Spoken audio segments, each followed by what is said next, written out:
بسم الله الرحمن الرحيم الحمد لله أوله بلا أول كان قبله وآخره بلا آخر يكون بعده الذي قصرت عن رؤيته أبصار الناظرين وعجزت عن نعته أوهام الواصفين ثم الصلاة والسلام على سيدنا ونبينا حبيبنا وطبيب نفوسنا أشرف الأنبياء والمرسلين أبي القاسم محمد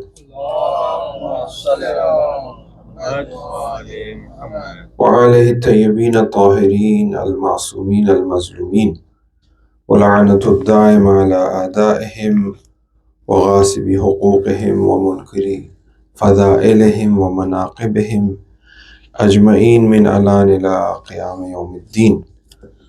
أما بعد، عظم الله أجورنا وأجوركم والسلام عليكم جميعا ورحمة الله وبركاته. Tonight we will be discussing in the Masa'ib the calamities that befell upon Hazrat Qasim ibn al-Hasan. Hazrat Qasim was son of the second Imam, Imam Hassan al-Mushtaba alayhi salam.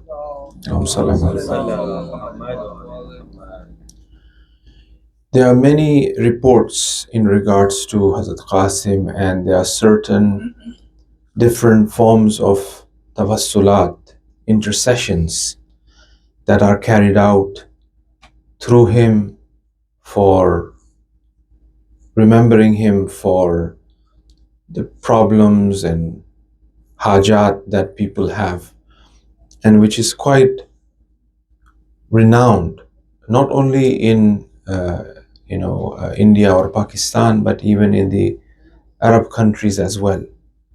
And that is the henna, the mehndi of the seventh Imam.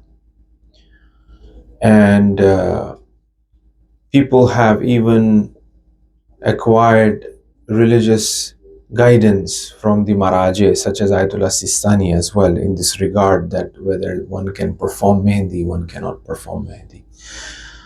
And there is nothing wrong, as he has said, in engaging or performing mehndi as a reminder or as a desire of the family of Imam Husayn to have that act of mehndi or of henna. However, he points out to that if we say that it's something that Imam Husayn have done, obviously there is no clarity as such. That's why we cannot say that it is from him. It will be a false statement. But when we try to analyze the event of Karbala, we come to certain conclusions. Ayatollah Shahid Mutahari mentions that there could be many possibilities for this report of marriage of Hazrat Qasim taking place by the daughter of Imam Husayn exist. These things that we tend to commemorate, tend to perform, it has not come from out of the blue or someone's pocket. Somebody sat and thought that they wanted to do. There is some reason behind it, right? It has come through generation after generation, from heart to heart, with all of those restrictions and calamities that the Shias of that time faced, right? And then it reached to us. So there is some reason. So Shaykh Mutahari tried to analyze it, and he says that number one, Ayatollah Ishtihardi also mentions this as well in his book Lamentation, which is about the Maqtal of Imam Husayn alayhi salam, translated as Lamentation in English. The desire of Imam Husayn was there to give the daughter to the son of Imam Hassan, number one. Number two, obviously in the midst of war that was happening, it is not possible that there be nikah or mehndi and this and that and the other, right? But there are some indication or reports that indicate that an aqd was recited on the day, because this desire of the brother was there for these to get married. So as to fulfill that desire, number one, let's just do it and carry on. Number one.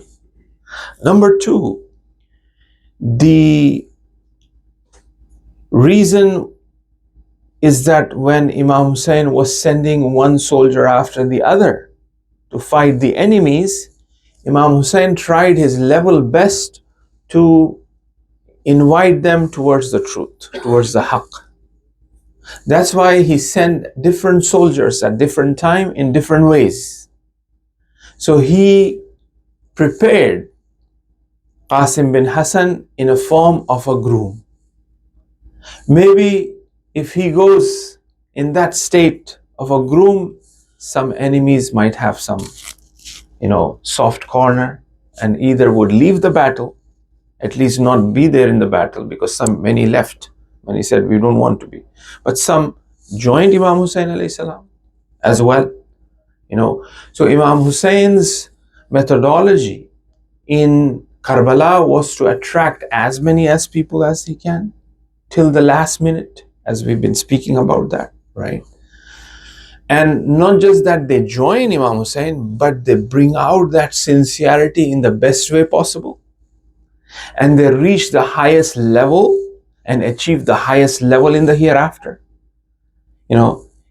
This afternoon I was mentioning, he wasn't allowing Qasim bin Hassan to go and fight, right?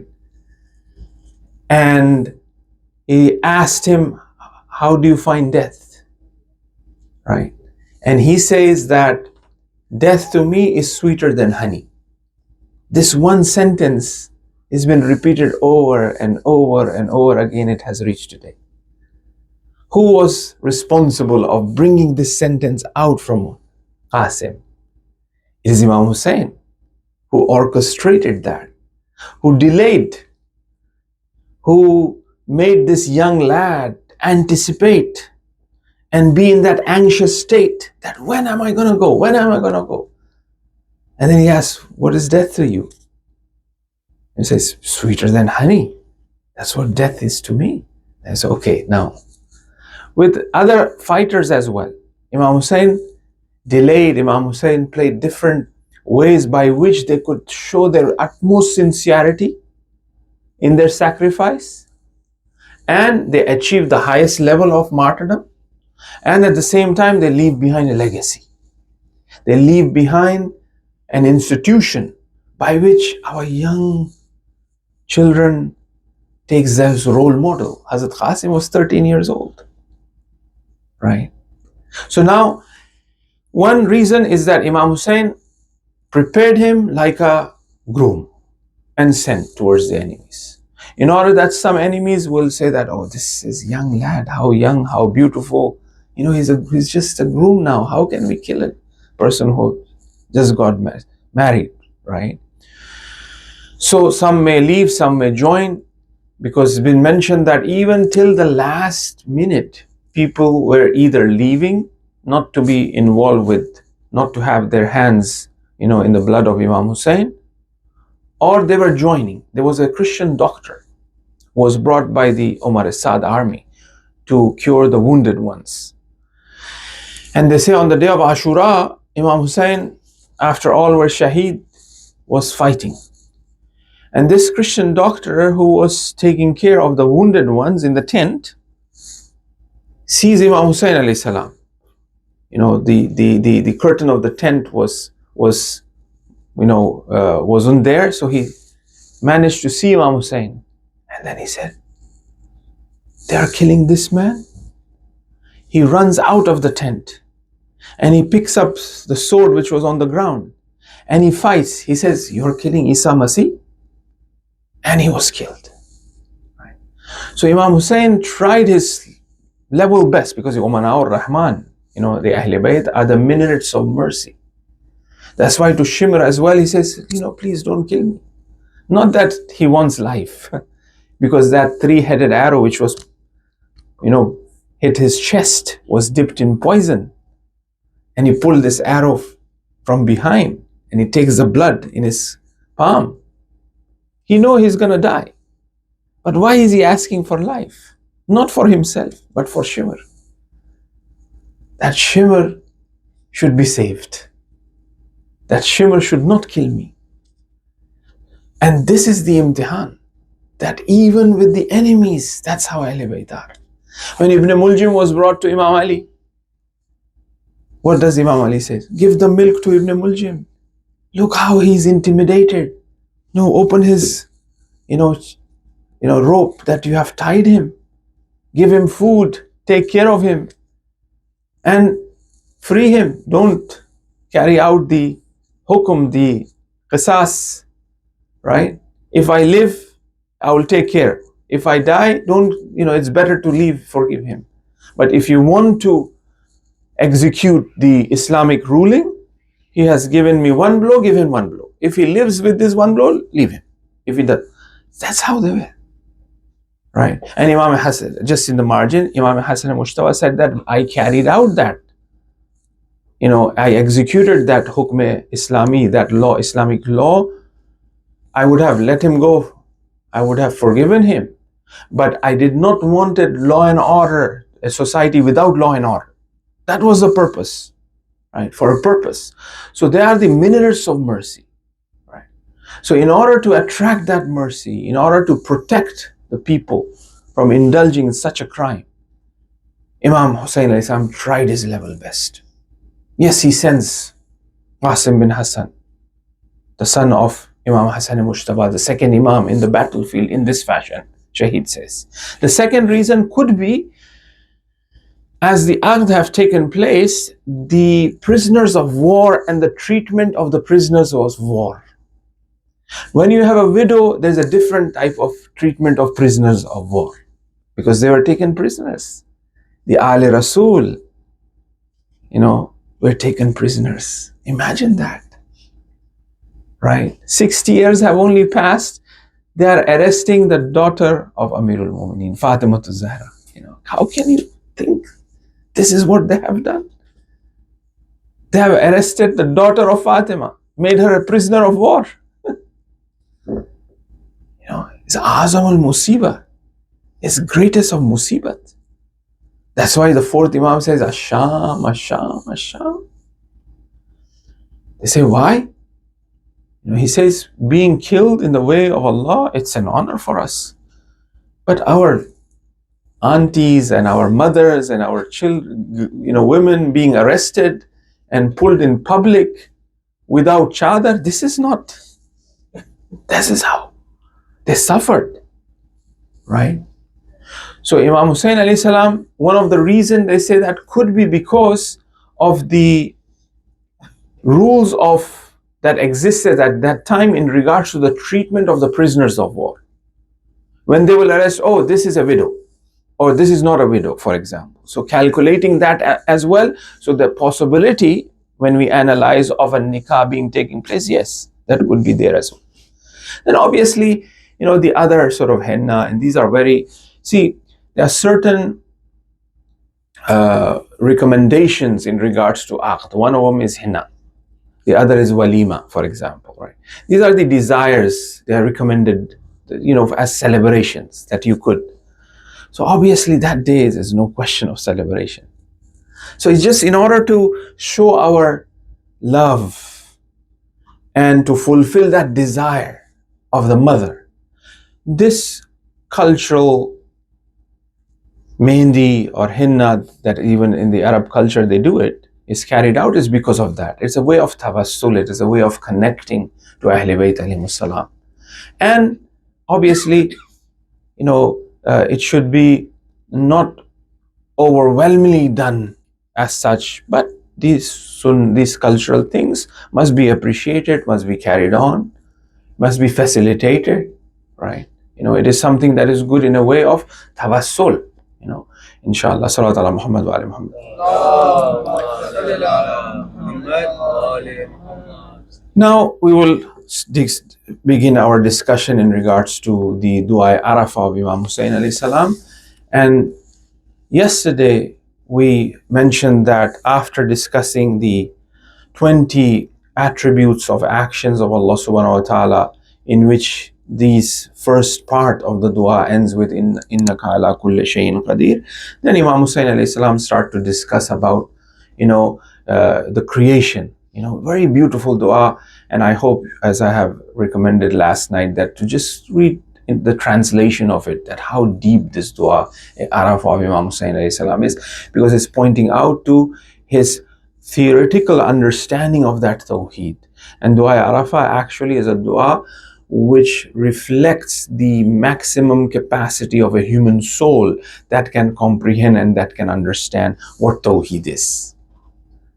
And the practical understanding of what a human capacity of Tawheed is reflected in Ashura. So from Arafa to Ashura, who is Husayn? In terms of his theoretical understanding.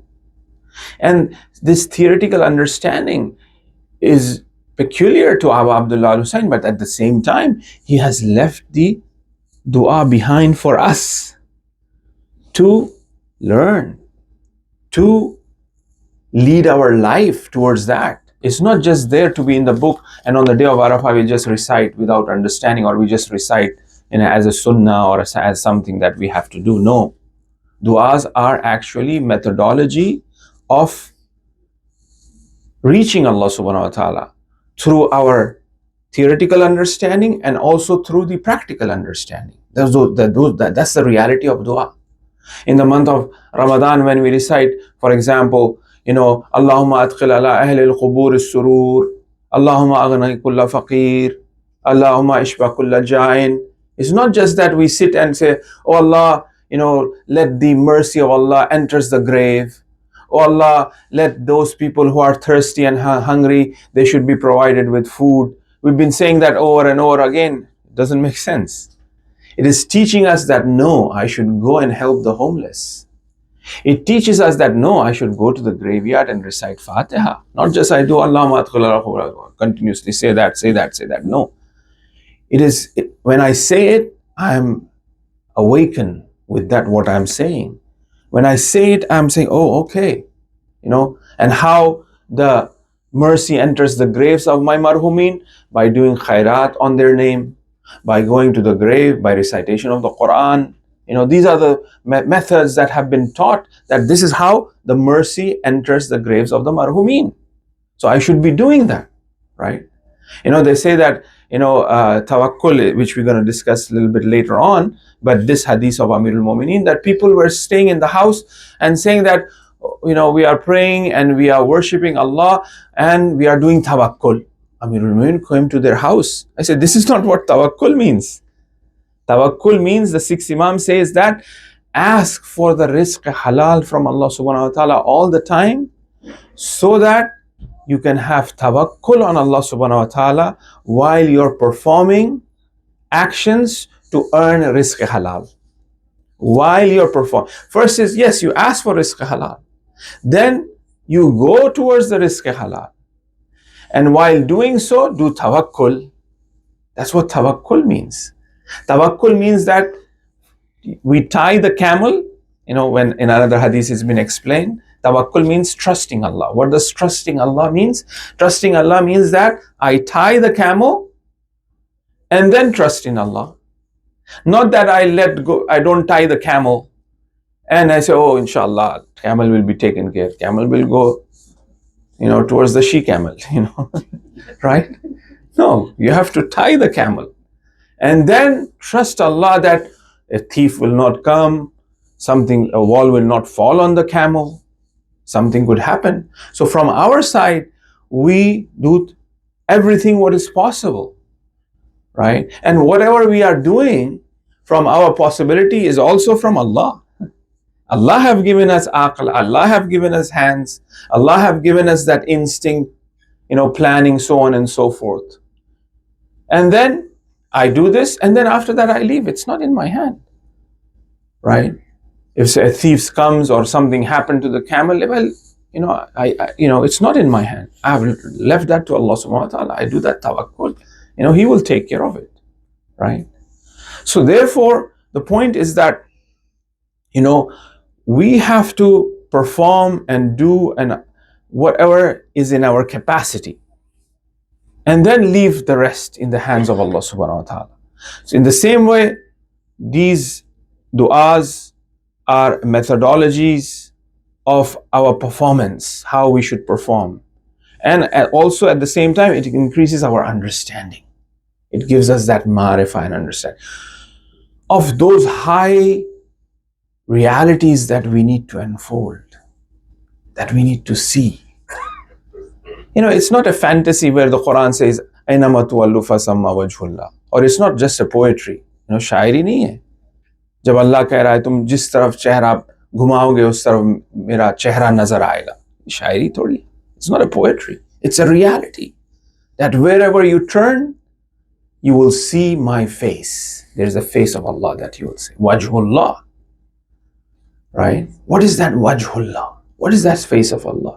How can I see that face of Allah? Or why am I not able to see that face of Allah where the Quran is saying, وَهُوَ مَعَكُمْ أَيْنَمَا كُنْتُمْ, wherever you are, with you is Allah subhanahu wa ta'ala. Why am I not ma'akum? Why am I not feeling that presence of Allah?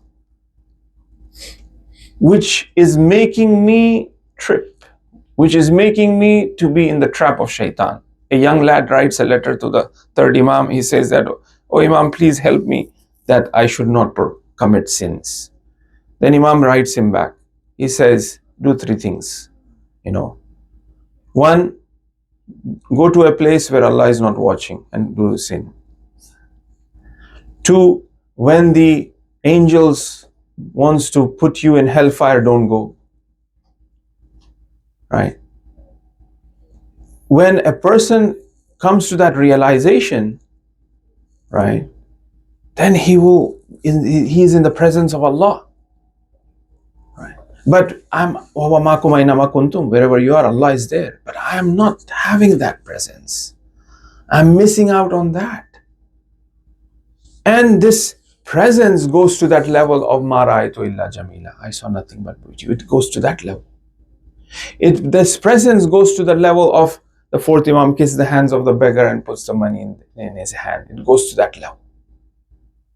So these things have been taught and are in the du'as, and it's been, as it says that, Bika araftuka wa anta dalaltani alayk.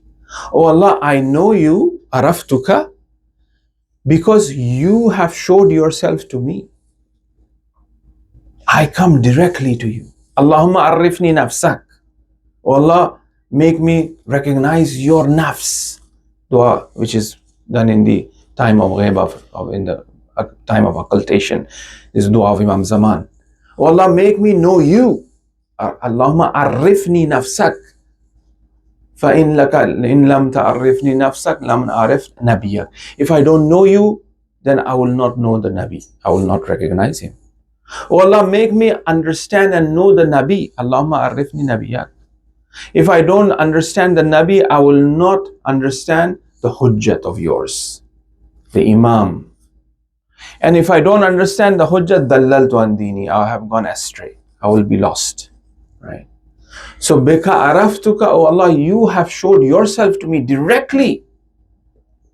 What type of ma'rifat, what type of understanding is this? That directly Allah shows to the lover, to the person who is on this path. Right? And, asra bi-abdihi layl, in one night, Allah took from where? From Husayn or Adna to that level of closeness. From Masjidul Haram to Masjidul Aqsa. And to those, all the heavens that the Prophet journeyed. It reached to that level. But how come, I am not being able to take that step? What is it that is not allowing my nafs to swiftly go towards these manaviyat, to these spirituality? This is where we come to learn in the Majlis of Imam Husayn. That's just one karam, one look, one assistance from the Imam changes everything.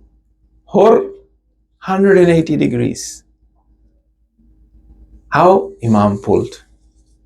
From where? From somebody, as we recite in Ziyarat al-Nahiya, somebody, the enemies, from the curse of Allah subhanahu wa ta'ala, to where? To the point where the sixth Imam says, may my life be sacrificed to the companions of his son. Who did this? The Imam. They have that power to do so. In Ziyarat al-Rajabiyya, there's a ziyarat which is specially to the Imams recited in the Rajabiyya.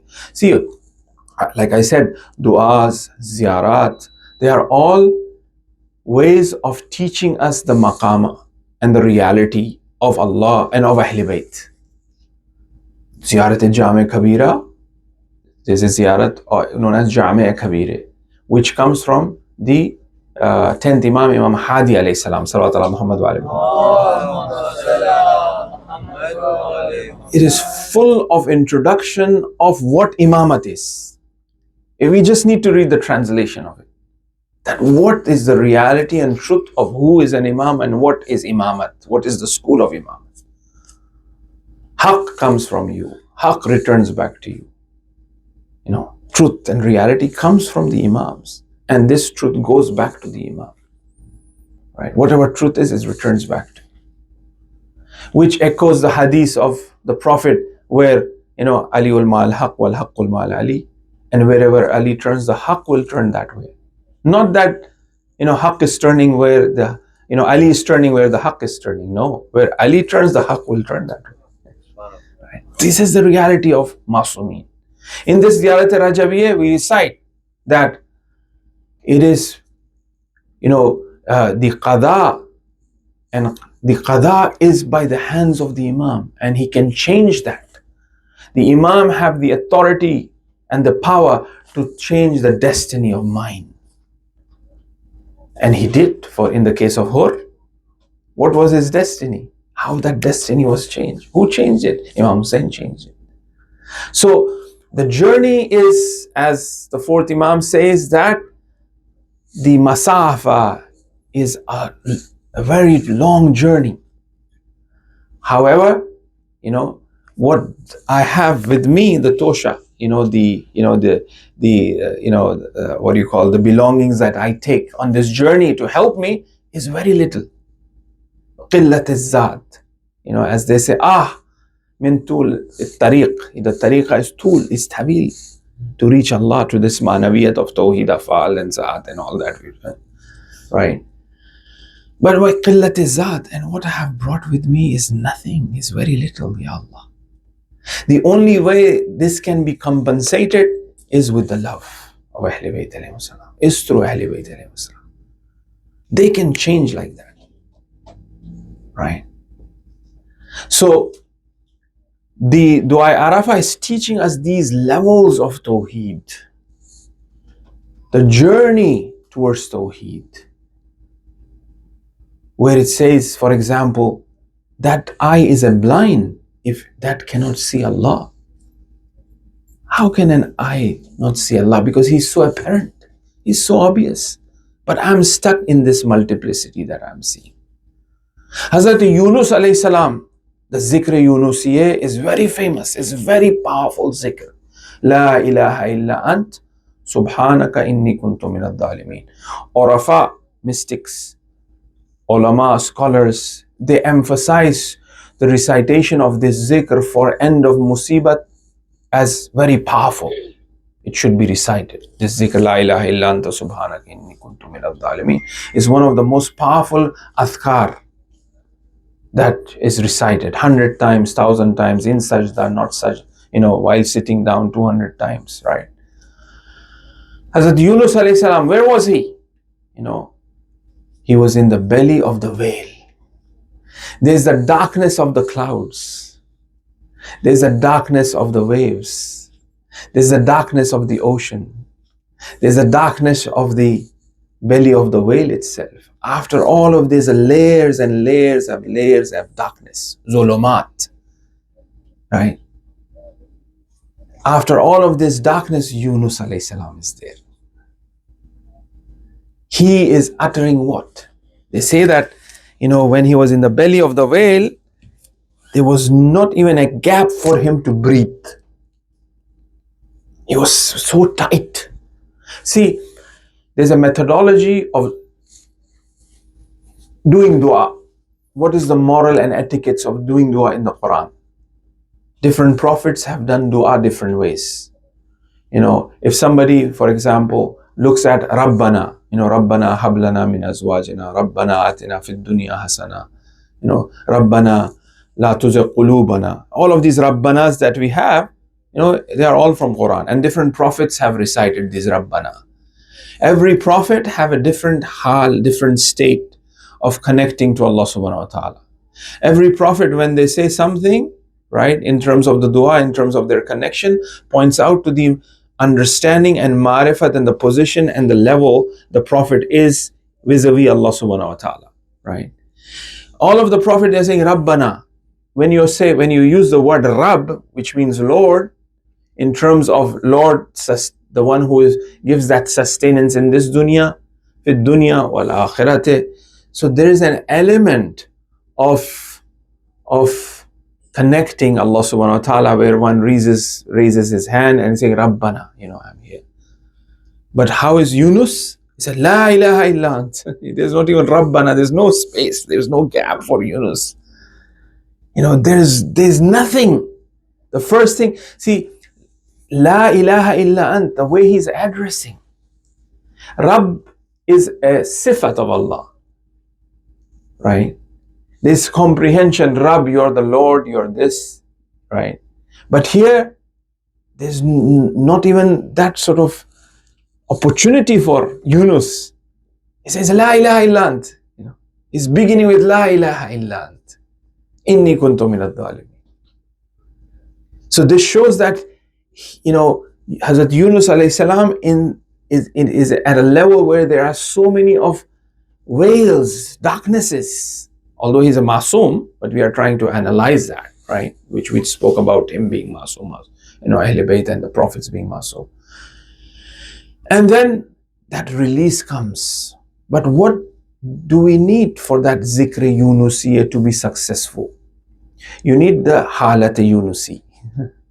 We have to be Yunus in order to do the zikr Yunusi. The reason why it's been said that you should do 100 times, 1,000 times in sajda, so on and so forth, because when we are performing that zikr, our tawajjuh, our focus is all over the place. We are focused everywhere. Our connection is not 100% in the sense that when we are saying La ilaha illa anta inni kuntu minad dhalimin, that Allah is the one who could relieve and release us and no one else. But when we are doing, Hazrat Yunus alayhi salam did that zikr in a way that he knows that there is no other entity that would relieve him other than Allah. But when we are doing it, our tawajjuh is everywhere. La ilaha illa ant subhanaka inni kuntu minad dhalimin. I've applied for this job. Oh Allah, make this success. We are everywhere calculating things. At the same time, we are saying La ilaha illa ant inni kuntu minad dhalimin.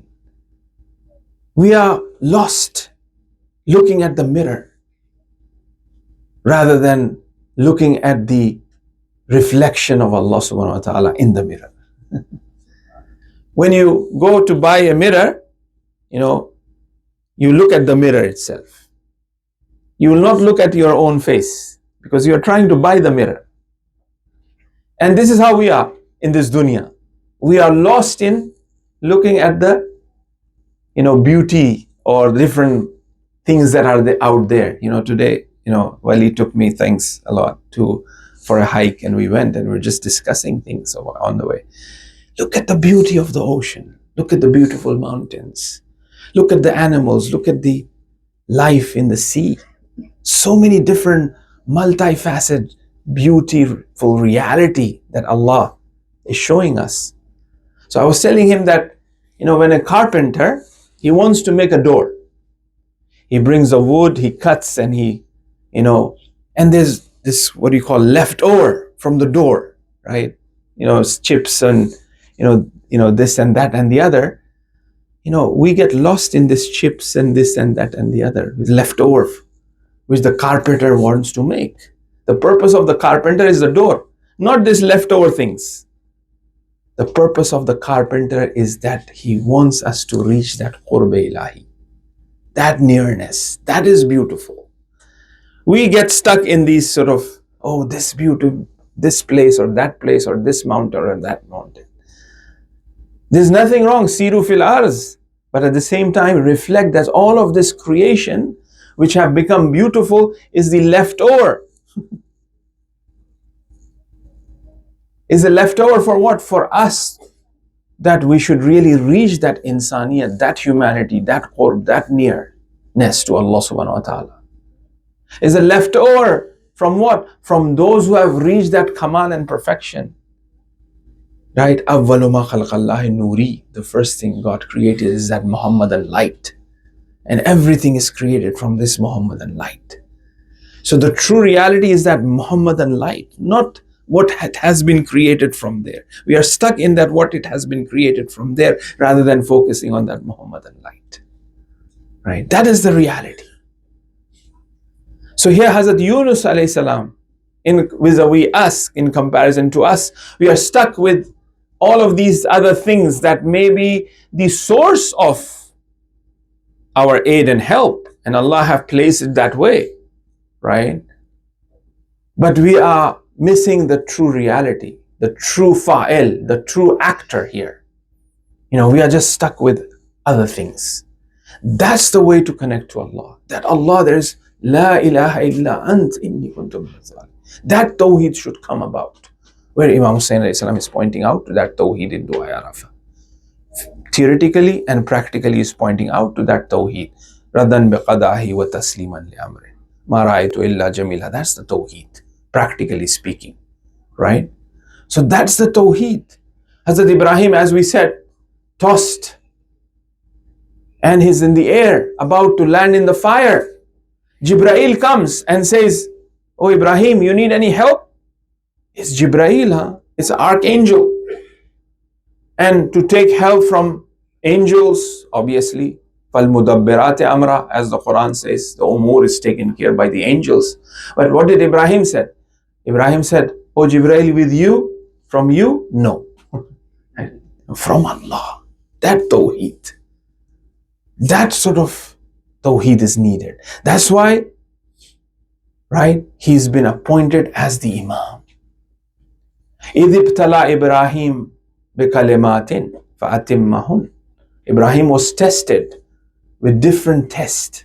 إِنِّي جَاعِلُكَ لِلنَّاسِ إِمَامًا. After giving all of this test, إِذِ ابْتَلَى, ibtila means, with the test. Kalimat are the different tests. Fa'atim tamam. All of the tests was done for Ibrahim.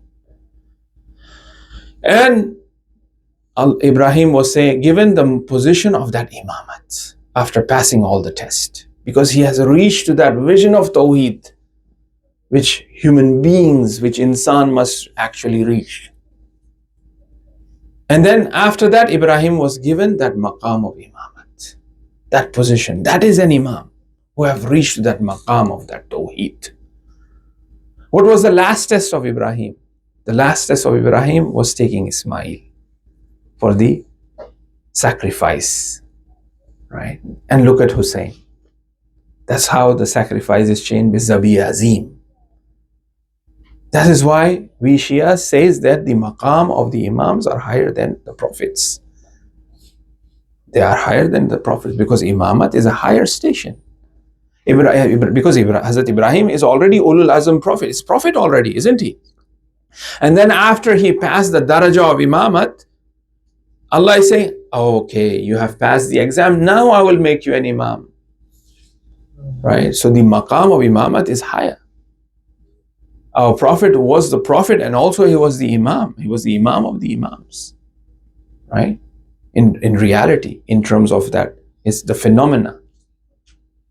So Hazrat Ibrahim reached to that after being the prophet. Finally, he reaches the maqam of wilayat and that imam that he has. Because of that understanding of Tawheed. Right? And Imam Husayn, when we look at practically speaking, the same thing. Or Prophet Yusuf alayhi salam, for example, when he was in prison, For a long period of time, he was in prison. And he had the art of interpreting dreams. 2 prison mates saw the dream. One of them, he interpreted that you're going to be executed, persecuted for the crime. The other, he said, you will be free and you will be the cook for the king. When you will be the cook for the king, oh prison mate, when you will be free, when you will be cook for the king, remember me near the king. The prison sentence, وَقَضَى رَبُّكَ, right? The qada is from Allah. Alhamdulillah, alladhi qada. In Dua Arafa as well, we're speaking of qada. The qada for Ibrahim, for Yusuf alayhi salam, to be in the prison was extended. He says, oh Yusuf, what the king will do? You are telling the prison mate to remember you in near the king, as if the king gonna free you from the prison? No, it is from Allah. Allah is the one who is the caretaker, the one who relieves and releases. And the prison, because the chef forgot for a period of time. He was freed and he was the chef for the king, but he had forgotten. Allah made him forget in order to remind Yusuf, oh Yusuf, it is not the chef or the king, it is us. It is Allah subhanahu wa ta'ala. That's why the du'as of, when you look at the du'as of 7th Imam Musa Kazim alayhi salam, the type of prison he was in. No, there wasn't a place for him to stand up properly. Dark prison. And in that prison he says, oh Allah, thank you for putting me in this place, that there's no one to disturb me and I can connect to you alone. And Yusuf alayhi salam and that prison, the darajah imamat, the level of imamat, that comes from where? That comes from that understanding of that tawheed, that reality, that ma'rifat. When a person have that ma'rifat, as we said, that everything becomes, very simple and easy. It's just a test. How is death to you, O Husayn? Death is a beautiful necklace that is tied to human beings when he is born, when the human is born.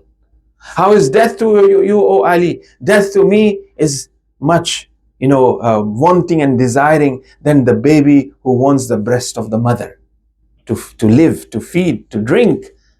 The channel of life for the baby is through that milk of the mother. But for Ali, how is death? That is much better than that. I desperately wait for that. I yearn for that. When that will happen, when I will connect back, when I go back to Allah subhanahu wa ta'ala. Right? That's why we recite, right? يَتَمَنَّهُ الْمَوْتَ إِن كُنْتُمْ صَادِقِينَ. Tamanna, desire, yearn for death if you are from the Sadiqeen. That's why the Quran also says that فَسَأَلُوا أَهْلَ الذِّكْرِ. Ask those who are the knowledgeable, ask those who are the Sadiqeen, the truthful ones. Right? So these are the Ahl Bayt alayhimus salam. So now for us, as we said, that it is such a long journey with all the sins that we commit. Because in the dua of Arafa as well, as we recited yesterday, the translation of it, in which we says that, Imam Husayn alayhi salam, salawat ala Muhammad wa ali Muhammad. Recite another salawat ala Muhammad wa ali Muhammad. Because Imam Husayn says that, make me fear you as if I can see you. Then he says, make me happy by fearing you. Do not make me unhappy by disobeying you. When we disobey Allah subhanahu wa ta'ala, that's where we stop. We become unhappy naturally. When we disobey Allah, we naturally become unhappy. Sins, by committing sins. And Allah, Ahl Bayt alayhi salam have said that the door of Tawbah is open. Come to me. Seek forgiveness. And what a door if that is the Bab of Husayn alayhi salam. Right? That's why we are here. To seek that forgiveness through remembering Imam Husayn alayhi salam. Through that. That's why a tear which is equivalent to the wing of a mosquito if it is shed in the love of Imam Husayn, it will wipe out the sins of the past and the sins of the future as well. That's how much of power a tear of Husayn has. If you remember, we have said that every ibadat is measured in accordance to the maghfirah that exists in that ibadat. If there is that mercy and forgiveness in that action, or on that day, for example, Friday, sins are forgiven. The night of Qadr, sins are forgiven. The day of Arafa, sins are forgiven. Why? Because the maghfirat of Allah subhanahu wa ta'ala, the forgiveness of Allah subhanahu wa ta'ala in that dua, in that day, in that zikr is full blast. That's why that day is valuable. Look at the maghfirah that exists in the tear of Husayn. That just a tear, one drop of tear that is shed in the love of Husayn will forgive all your sins in the past. Not only that, even the sins of the future. This is a discussion in itself in regards to the sins of the future. Because if that tear is sincere, where lies the question of sinning in the future? Hur shed that tear. His sins were forgiven. The future was secure for Hur. And many other were there in the past. Right? So here is that seeking that forgiveness. We fall trap. We make mistakes and errors. And that's the thing that will protect us there is that hope and tawakkul. One of the things that has been mentioned that is tawakkul on Allah subhanahu wa ta'ala. It's a type of tawakkul. When we are seeking forgiveness, it's a type of tawakkul on Allah. Because the six Imam have said that, when Allah subhanahu wa ta'ala wants to forgive the sins of mu'mineen, it will put him in trouble. It will give that person difficulties. So that through these difficulties that he is facing, he will remember about his sins. He will seek forgiveness. And while doing so, he will trust in Allah that Allah have forgiven me. And he will move forward. Because it should not become a state of hopelessness. Because it is kind of like a hopelessness. That even after all of this, we still will not be able to reach those maqamat.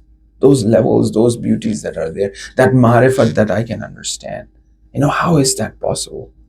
I don't have that much of a time to, dedicate myself and go to a seminary, to a hawza, to study or understand, falsafa, mantiq and mysticism, so on and so forth. I don't have that time.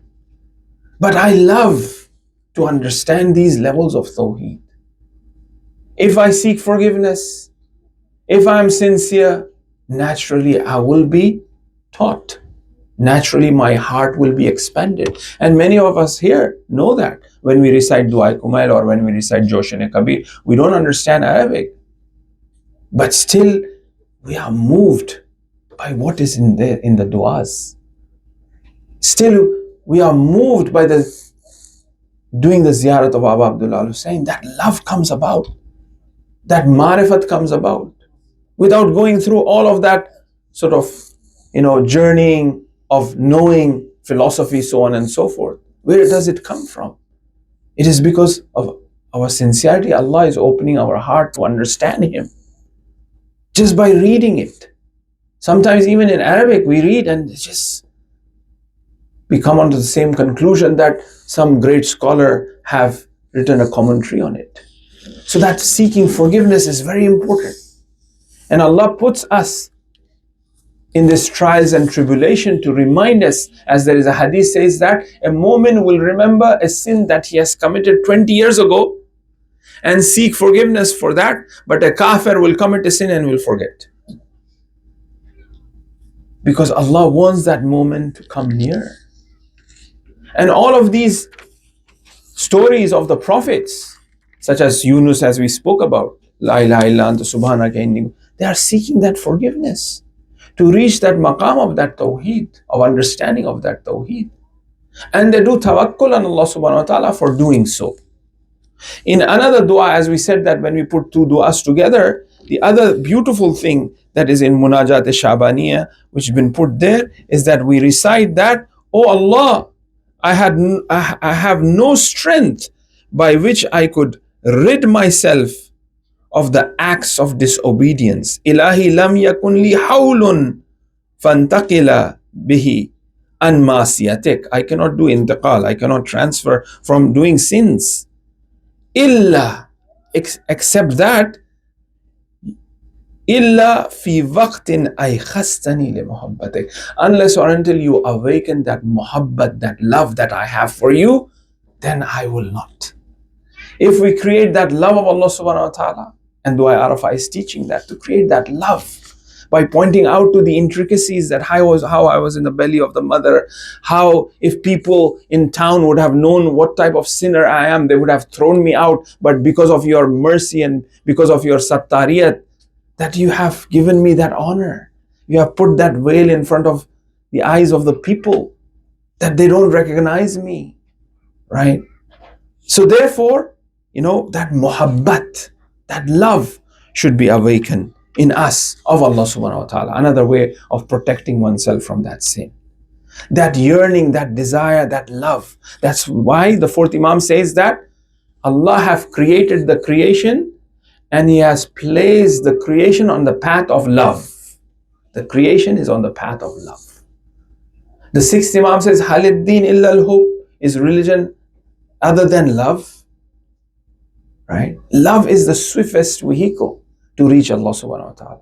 That's why, in another hadith it says that Imam Husayn alayhi salam is slain in that fashion, so that the creation should have that love, should ride the vehicle of love of Husayn to reach Allah subhanahu wa ta'ala.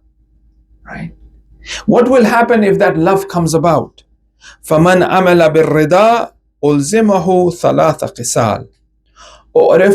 If a person acts, a person who acts for the pleasure of Allah subhanahu wa ta'ala, how to create that love. If a person acts upon the love of, upon the pleasure of Allah subhanahu wa ta'ala for pleasing Allah. We come here to please SanDiegoAzadar. We come here to please Imams. We come here to please Allah subhanahu wa ta'ala. I do qurbatan illallah, to please Allah subhanahu wa ta'ala, for the rida of Allah. Three things will be given. Number one, very quickly, muhabbatan, a muhabbat will be given to this person, right? We have to perform our action for pleasing Allah and no one else.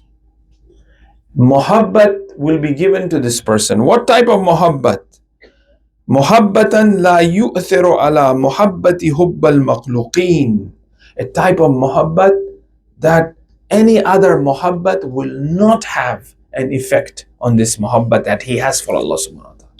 For the sake of muhabbat of Allah, for the sake of love of Allah, leave aside not committing sin, he will sacrifice a 6-month-old baby. Is in the love of Allah, right? When he was leaving from Medina, Salma says that, why are you, when you are aware of this will happen? When he's given that sand to her, that when it turns red, know that that's the day I'm killed. Why? Okay, if you're going and you're taking the women and children, why? He says, in the love of Allah, and Allah wants my women and children to see being taken prisoners. This is very deep, which we don't have time to discuss, maybe in the future nights. That Allah likes to see it this way, right? So this muhabbat is given, a muhabbat that no other love will become a hijab, a veil in front of them. Look at the women of Imam who were with Imam Husayn, how they sacrificed their children, right? Farwa is there, the mother of Hazrat Qasim. Not allowing, what shall I do? My uncle is not allowing me to go to war. They say that a young lad will come to the qiyam of Imam Husayn, because when Imam Husayn was in his tent, was planning for the war, as we spoke about, a young lad will come with sword being tied to his back, and the sword is touching the ground. He's so little. And then he's throwing himself in front of the uncle. Uncle is busy doing this, doing that, getting to that shaheed and all that. He comes and he shows himself. When is my turn? When is my turn? So that my uncle looks at me, focuses at me and allow me to go. Because last night he asked his uncle, is everyone gonna be killed? And the uncle said that even the 6-month-old going to be killed. He didn't say, oh Qasim, you will be killed as well. When he asks, am I gonna be killed? Is everyone gonna be? He says, even the 6-month-old. And then he asks, how do you find death? Then he says that, right? So he's ready to go, and the mother is sending him over and over again so that he sacrifice. That muhabbat of Allah is there. But uncle is not allowing Qasim bin Hassan to. Then he goes back to the mother, and he's in a state of sadness that on Muhammad, who is younger than him, gone, they become shaheed. Other Bani Hashim, they are all shaheed. My uncle is not allowing me, what shall I do? Then the mother remembers something.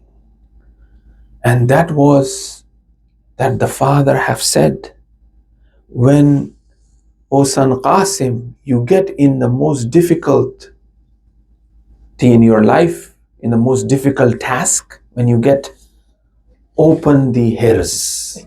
Hirz is a dua. You know, hirz is known as a protection, and dua is a hirz jawad, and open that which was tied to his arms. Hirz is what? Is a dua. For what? From protection from calamity. Now what is the greatest calamity for Qasim? The greatest calamity for Qasim is that uncle is not allowing me to go to war. That is the greatest calamity for him. सबसे बड़ी मुश्किल हजरत कासिम की ये है कि मामू मुझे, चचा मुझे इजाजत नहीं दे रहे हैं जंग में जाने के लिए. सबसे बड़ी मुसीबत है. तो हजरत कासिम को वसीयत याद आती है कि बाबा ने कहा था माँ से, क्योंकि हजरत कासिम तो छोटे थे जब इमाम हसन खून के क़े कर रहे थे, जिगर उस खून के क़े में निकल रहा था हसन मुश्तबा के. हजरत कासिम हजरत अबुल फजल अब्बास के गोद में थे. हजरत अबुल फजल अब्बास ने हजरत कासिम को जंग करने के तरीक़े सिखाए हैं. दिलेर थे, शुजा थे हजरत कासिम, क्योंकि अब्बास उनके उस्ताद थे और अब्बास के उस्ताद अमीरुल मोमिनीन. हाँ, तो यहाँ पर हजरत कासिम को वो वसीयत याद आती है कि बाबा ने कहा था कि जब अगर मुसीबत आए उम्मे फरवा को वो वसीयत, वो हिर्स खोलना. बीबी ने इस हिर्स को खोला तो क्या पाया? खत है, भाई का खत है. किसके लिए? भाई के लिए. खत में क्या लिखा है कि हुसैन, तुम करबला में दुश्मनों के बीच घेर लिए जाओगे, तुम्हारे खून के प्यासे रहेंगे दुश्मन. जब वो वक्त आ जाए तो मेरे तरफ से हसन को, मेरे तरफ से कासिम को कुर्बान कर देना. ये खत है. खुशी से बच्चा दौड़ते हुए अपने चचा के पास जाता है. चचा देखो क्या लाया. उस कड़कती धूप में, उस मुश्किलात और परेशानियों में जो हुसैन मशगूल है, मसरूफ है, एक के बाद एक शहीद आ रहा है, दुश्मन हमले कर रहे हैं, हजरत कासिम ये खत लाकर अपने चचा को देते हैं. चचा जैसा ही ये खत लेते हैं, दस्तखत भाई का है. एक शायद मदीना का जमाना याद आ गया, किस तरह से हसन और हुसैन नाना के साथ खेला. और इस खत का बोसा लेते हैं और पढ़ते हैं कि ए भाई, वो वक्त कासिम को मेरे तरफ से कुर्बान कर. मकातिल में मिलता है कि खुद इमाम हुसैन अलैहिस्सलाम ने हजरत कासिम को तैयार किया, अमामा बांधा और अमामा का तहतुल हनक खोला. और जब हजरत कासिम जंग में आते हैं, हत्ता उनके पांव रिकाब तक नहीं पहुंचते हैं, इतने छोटे हैं. तैयार किया. और जब हजरत कासिम आके रजस पढ़ते हैं, शेर पढ़ते हैं, दावत देते हैं हक की तरफ, और दुश्मन دیکھ کر کہتے ہیں کہ آخر یہ کس طرح کی مائیں ہیں جو ایک چاند سا جوان بچے کو جان قربان کرنے کے لیے بھیجے. چاند کا لفظ یوز کیا گیا ہے، نیا چاند، یعنی نیا چاند، کیونکہ وہ تحت الحنک اس طرح سے نظر آ رہا تھا جس جو حسین نے باندھا تھا. اور حضرت قاسم جنگ کرنا شروع کرتے ہیں. جب حضرت قاسم جنگ کرتے ہیں، دشمنوں کو واصل جہنم کرتے ہوئے آگے بڑھتے چلے جا رہے ہیں، دشمن حملہ ور ہو رہے ہیں کیونکہ حسن کا بیٹا ہے، حسن کی طرف سے یہ قربانی ہے، تو قربانی کیسی ہونی چاہیے؟ بڑے پائے کی قربانی ہونی چاہیے. کیا مارے کی جنگ کرتے ہیں، دشمن حملہ ور ہوتے جا رہے ہیں. اور کہا گیا ہے کہ حضرت قاسم جنگ کرتے ہوئے اتنے دور نکل چکے تھے کہ دشمن حضرت قاسم کے اطراف ہو گئے تھے اور دشمن حملہ کرنے لگے حضرت قاسم کے اوپر. جب یہ دشمن نے حملہ کیا، ایک ایسا شقی شخص نے وار کیا حضرت قاسم کے سر پر. حضرت قاسم اپنے آپ کو گھوڑے کی زین پہ سنبھالنے نہ پائے، اور جب گھوڑے کی زین سے گر رہے ہیں کہتے ہیں چچا میرا سلام قبول ہو.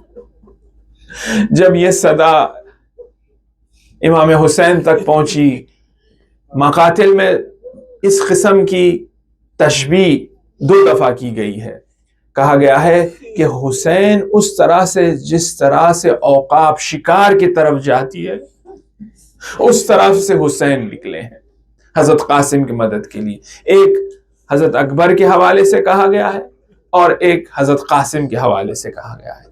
جب امام حسین علیہ السلام اکیلے نہیں ہیں، امام حسین علیہ السلام، عباس بھی ساتھ ہے، اکبر بھی ساتھ ہے، اور جب یہ مل کر شجاع ترین اشخاص مل کر حضرت قاسم کی مدد کے لیے گئے ہیں، پتہ ہے کیا ہوا ہے؟ کیونکہ حضرت قاسم بہت دور نکل چکے تھے نا. یہاں پہ جو فوج تھی اور جب صدائے بلند ہوئی ہے کہ حسین اور عباس جنگ کے لیے آ رہے ہیں، قاسم کی مدد کے لیے آ رہے ہیں، یہ جو سوار آئے تھے یہ سوار پلٹ کر واپس بھاگنے لگے. جب یہ سوار بھاگنے لگے، حضرت قاسم زمین پر ہے اور یہ گھوڑوں کی ٹاپوں کے نیچے بدن حضرت قاسم ٹکڑے ٹکڑے ہو گیا ہے. اور اسی لیے کہا گیا ہے، اکثر مرثیوں میں بھی پڑھا جاتا ہے، جب حضرت قاسم کی لاش پر امام حسین علیہ السلام پہنچے ہیں تو امام حضرت قاسم کی کوئی جان باقی نہ تھی. جب یہ لاشا اٹھانے لگے تو دیکھتے ہیں کہ لاشا اٹھ نہیں پا رہا ہے، کبھی ہاتھ نیچے گر جا رہا ہے، کبھی پاؤں نیچے گر جا رہا ہے. وہ اس لاشے کو ایک چادر میں بند کر اپنے سر پر اٹھا کے گھٹری لے کر قیام میں آئے ہیں. اور فروا جب یہ لاشا لایا گیا تو جانماز پر سجدے شکرانہ کیا، کہا کہ اے خدا اس قربانی کو قبول فرما. اللہ لعنت اللہ علی قوم الظالمین سیعلم الذین ظلموا ای منقلب ینقلبون. ماتم حسین یا حسین.